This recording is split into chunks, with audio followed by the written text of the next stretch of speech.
A few years ago, I felt like I was constantly busy but never actually caught up. I kept looking for the perfect planner, the right cleaning schedule, or a better system that would finally make everything manageable. But what actually changed my life wasn't one big overhaul, it was a handful of small, simple habits that slowly made our home feel lighter, calmer, and more peaceful. So today, I want to share 10 things that have made the biggest difference for me as a mom of 5. Welcome back to my channel, friends. If you are new here, my name is Anna and I am a wife, a homemaker, and a homeschool mom of 5. And here on this channel, I love sharing little glimpses of our day at home, the beauty of motherhood, and just the rhythms that help our home run peacefully. So if you enjoy content like that, I hope you will stick around. Now today I'm going to talk to you guys about 10 ways I simplify my life as a mom of 5. And the first thing is simplify your schedule before you simplify your house. So when we pack our days full to the brim, even with good things, it can make our home feel rushed and chaotic. There's just no space to breathe, no space to pause, and no space for life to just happen. So instead, I always try to leave room for margin in my days. Not every hour needs to be assigned a task. Not every moment needs to be productive. I found that when I stop overscheduling our time, our home actually runs more smoothly. I try to create a gentle rhythm to our days instead of a strict, rigid schedule. We know the flow, so it's breakfast, chores, morning time, homeschool, lunch, rest, and then a slower afternoon. But there's flexibility within that. There's room to linger at the table and research that bug the kids thought was cool during our science lesson, to sit outside a little longer and listen for our favorite birds, to help a neighbor with their yard, or just to pause and rest when we need it. I also leave space for people, space for someone to stop by, space for an unexpected conversation, space to serve someone when a need comes up that I didn't plan for. And I leave space for rest. This is super important for moms because a peaceful home isn't one that's constantly moving. It's one that has natural pauses built into it. So what I've learned is that when everyone knows that gentle, general rhythm of the day, but nothing is overly rigid, there's a sense of calm that settles over the home. And it's such a beautiful thing. Number 2 is create a laundry system that actually works for your family. For me, laundry used to feel like something that was always behind in our home. So I stopped trying to catch up and instead created a system that fits our real life. Each of my kids is responsible for their own laundry, including washing, folding, and putting it away the same day. It keeps things from piling up and teaches them responsibility at the same time. For the rest of the house, I do about 1 load a day, and that's my husband's clothes, mine, and then my younger 2 kids. And I also wash all of our towels and linens as those need to be done. We also keep clothing very minimal. This is key. If it doesn't fit in the drawers, we simply have too much and we have to get rid of some things. That one rule alone has made such a big difference in the laundry in this house. And the biggest change of all is this: I don't let laundry sit. If it's clean, it gets folded. If it's folded, it gets put away. Okay, most days it gets put away. But I don't allow it to just become a part of our furniture anymore. Number 3 is keep meals simple and repeat them often. I used to feel like I had to constantly come up with new meals to keep things interesting and fresh, but that just created more mental load for me and it became a real problem.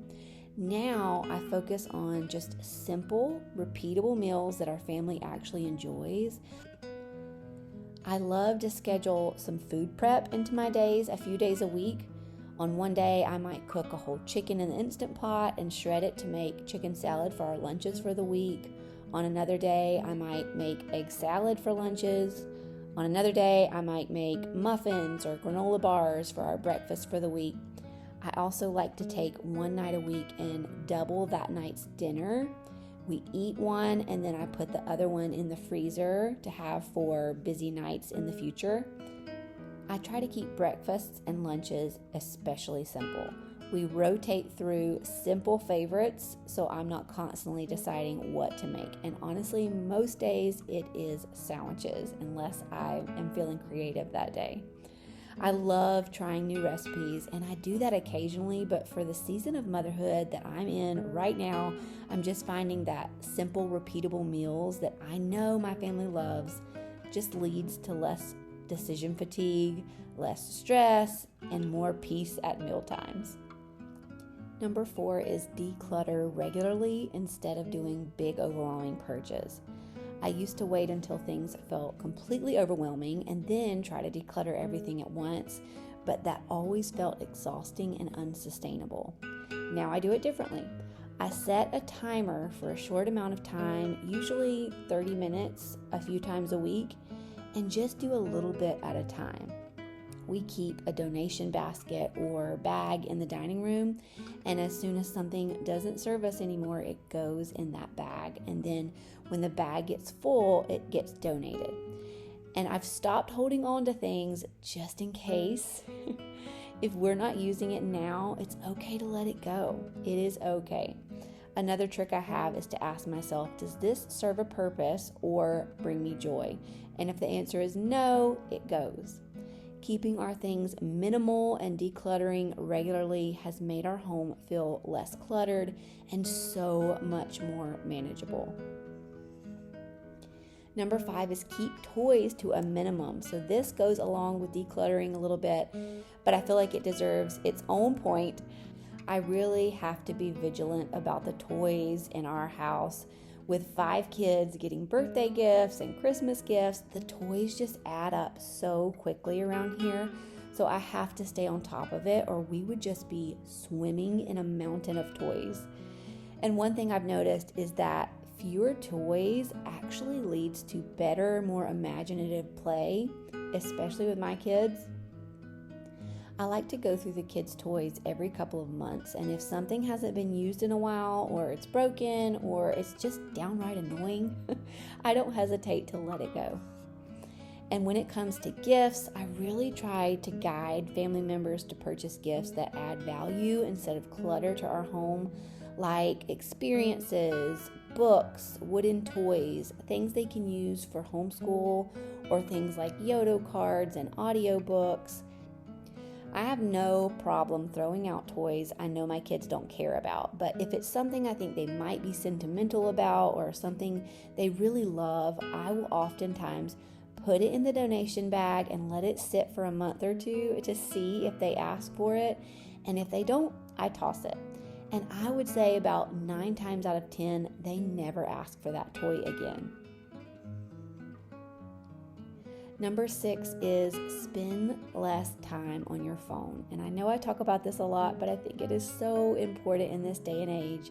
This has been one of the most subtle but powerful changes in my home. Scrolling doesn't just take time, it actually fragments attention. It makes me feel busy without actually being present. So I've started being more intentional about putting my phone away during the day. And when I do, I notice I'm more patient, more available, and more engaged with my kids and my home. Because scrolling can be a real time suck, and it can really keep you from being productive. Things run smoother simply because I'm actually in the moment I'm in. This also allows me to have intentional downtime. Scrolling doesn't leave you feeling refreshed. It leaves you feeling discontent and drained. So when I get downtime, I like to spend it reading a good book or crocheting or gardening, just something that fills me up and not something that leaves me feeling drained. Number 7 is give everything a home. One of the simplest things that changed our home was making sure everything has a place. Baskets, hooks, shelves, labels, simple systems that everyone in the family understands. I try to follow a one-touch rule. If I pick something up, I put it where it belongs instead of setting it down to deal with it later. I'm also trying to train my kids to do this too, and that is much easier said than done, but they are slowly getting it. When everything has a home, it removes so much mental clutter from the day. It keeps everyone from having to constantly ask you, where does this go? Where does that go? And things stay more peaceful without constant cleanup. Number 8, use simple time management rhythms. I used to think good time management meant planning every single hour of the day, but over time I've realized that what works better for our family is creating simple rhythms instead of rigid schedules. One thing that's helped is grouping similar tasks together. So I batch my errands into one day instead of running out every time we need something. And I like to have loose themed days. So maybe one day it's for errands, another day is for baking, another day is for cleaning. It keeps me from constantly switching gears, and it also helps our week just feel more manageable. I've also learned to say no to things that don't fit our priorities or the season we're in. Just because something's good doesn't mean it's right for our family right now. So if it's taking time away from our family, it's most likely going to be a no.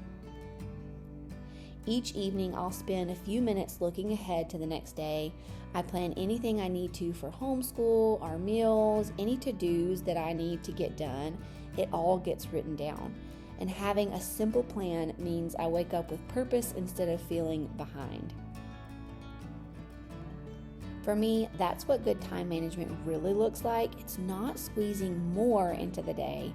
It's creating a pace of life that lets us enjoy the one we've been given. Number 9 is embrace good enough. This one has been incredibly freeing for me.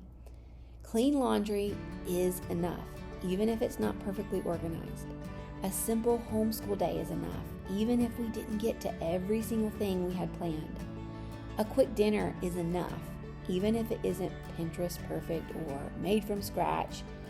And an imperfect house is still a good home, even if there's sticky handprints on the front doors and muddy footprints in the hall. When I stopped aiming for perfect, I actually started enjoying my home more, and I think my family started enjoying me more. Number 10 is focus on serving people, not maintaining a perfect house. At the end of the day, my goal is not a spotless home. Of course, I want my home to be clean and I want it to be cared for, but I've realized that a perfectly tidy house isn't the measure of a successful homemaker. What I want is a home where my family feels safe, a home where my children know they're loved, a place where my husband can walk through the door and feel at peace after a long day. I want our home to be a place where there's room around the table for an unexpected guest, where conversations aren't rushed, and where our children remember how it felt to grow up here, not just how clean it always was. I've had to remind myself that the dishes can wait for a few more minutes if one of my children wants to sit and talk about their day. Laundry will still be there after I read one more book to my toddler. There will always be another floor to sweep, another meal to cook, another project to finish. But these years with my children are passing quickly. So now when I'm tempted to measure my day by everything I didn't accomplish, I try to ask myself a different question. Did I love my family well today? Did I serve my family well today? For me, that's what a successful homemaking day looks like. And when I keep that perspective, everything else becomes much simpler. I'd love to hear from you. What's one thing you could simplify in this season of life? Maybe it's your schedule, your home, your meal planning, or even just your expectations. Let me know down in the comments. I love reading your ideas, and you never know, you might encourage another mom who's reading through them too. Thanks so much for spending a little part of your day with me today, and I will see you in the next one. Bye, friends.